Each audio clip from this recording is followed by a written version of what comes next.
Assalamualaikum warahmatullahi wabarakatuh. Pada kesempatan kali ini, kami kelompok 10 akan mempresentasikan hasil diskusi kami mengenai spread spectrum. Adapun anggota kelompok kami yang pertama ada saya sendiri, yaitu Rita Sekar Puspasari, NPM 2410501001, dan partner saya. Kaya Denilo, NPM 24205011030. Adapun materinya yaitu sebagai berikut. Apa itu spread spectrum? Spread spectrum adalah sebuah metode komunikasi di mana semua sinyal komunikasi disebar melalui bandwidth yang lebih luas untuk mencegah dilakukannya pencegatan informasi dan gangguan-gangguan lainnya. Adapun tujuan dari spread spectrum yaitu yang pertama yaitu mengurangi risiko penyadapan atau penyegatan informasi. Yang kedua yaitu meningkatkan ketahanan terhadap gangguan atau interferensi dan noise. Kemudian yang ketiga yaitu meningkatkan kualitas sistem komunikasi terutama pada lingkungan yang penuh gangguan.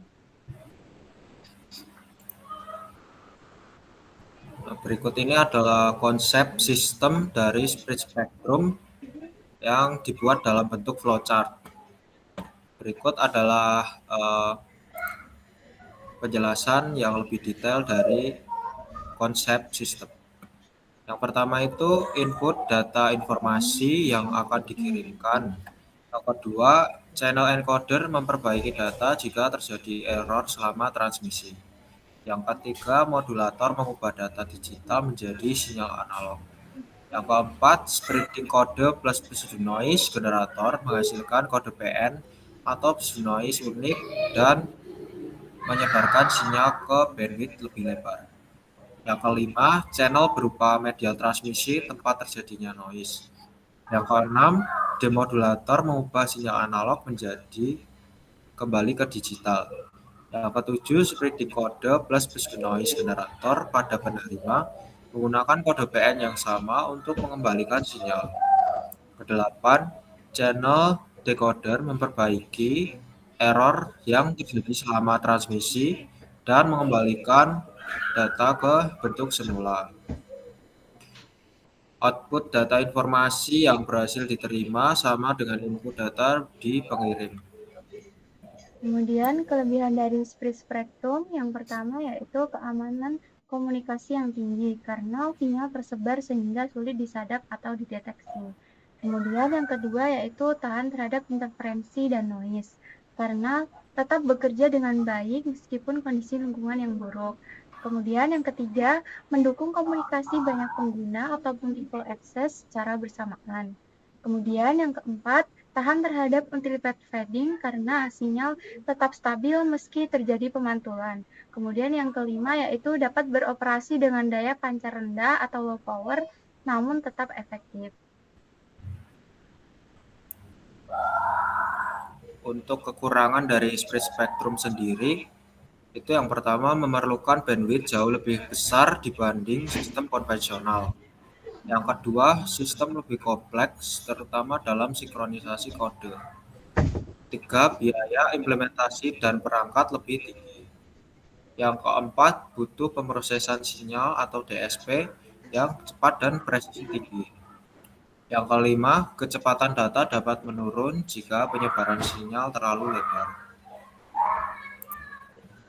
Kemudian aplikasi spread spectrum ada beberapa bidang dengan contoh dan teknik serta alasannya. Yang pertama yaitu pada bidang seluler, contohnya yaitu CDMA dan WCDMA. Teknik yang digunakan yaitu DSSS dan alasannya karena multi user dan anti interferensi. Kemudian yang kedua yaitu navigasi. Contohnya yaitu GPS, teknik yang digunakan yaitu DSSS. Alasannya karena sinyal lemah tetap dapat diterima. Kemudian yang ketiga yaitu Wi-Fi, contohnya yaitu IEEE 802.11b. Teknik yang digunakan yaitu DSSS atau FHSS. Alasannya karena stabil pada frekuensi padat. Kemudian yang keempat yaitu Bluetooth. Contohnya yaitu Bluetooth klasik. Teknik yang digunakan yaitu FHSS karena alasannya yaitu hindari tabrakan sinyal. Kemudian yang kelima pada bidang militer, contohnya yaitu radio militer dan drone. Teknik yang digunakan yaitu DS atau FH hybrid. Kemudian alasannya karena keamanan tinggi dan anti jamming. Kemudian yang keenam yaitu satelit. Contohnya yaitu komunikasi satelit. Teknik yang digunakannya yaitu DSSS, alasannya karena anti noise dan multipath. Kemudian yang terakhir yaitu industri. Contohnya yaitu wireless sensor. Teknik yang digunakan yaitu DSSS atau FHSS. Alasannya karena tahan interferensi dan hemat energi.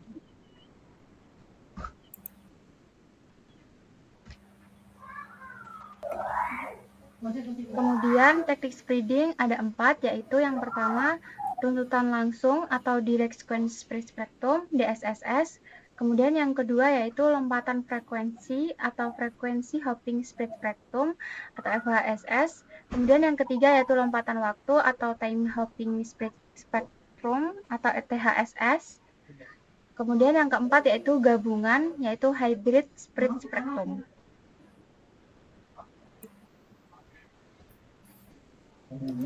Teknik spreading yang pertama yaitu runtutan langsung atau direct sequence spread spectrum atau DSS.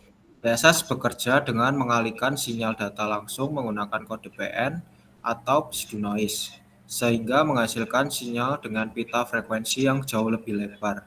Dengan metode tersebut, sinyal informasi tersamarkan dan tampak seperti noise akibat penggunaan kode acak.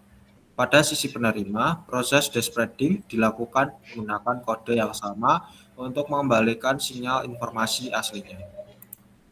Kemudian yang kedua yaitu lompatan frekuensi atau frekuensi hopping spread spectrum atau FHSS. FHSS merupakan teknik penyebaran spektrum dengan cara mengubah frekuensi pembawa atau carrier secara berkala berdasarkan urutan tertentu yang ditentukan oleh pseudo random sequence. Pergantian frekuensi dilakukan dari kumpulan frekuensi yang telah ditentukan, sehingga sinyal tampak berpindah-pindah secara acak. Teknik ini menjadikan sinyal lebih sulit dilacak dan tahan terhadap jamming pada frekuensi tertentu.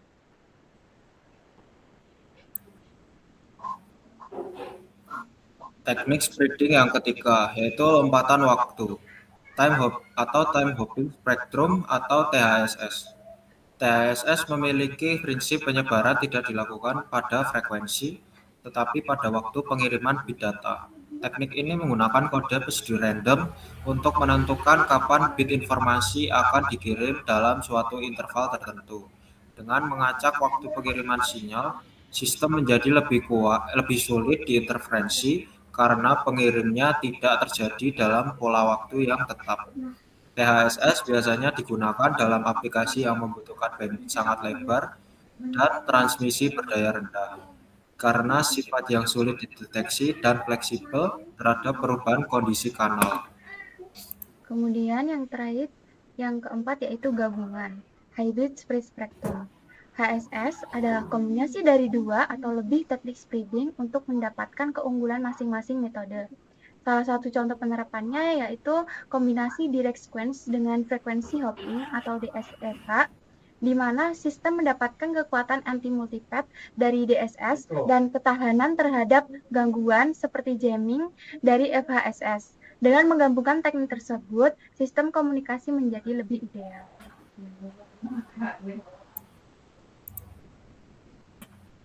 Sekian dari presentasi yang dapat kami sampaikan. Apabila ada salah kata maupun perbuatan, mohon dimaafkan. Terima kasih. Wassalamualaikum warahmatullahi wabarakatuh.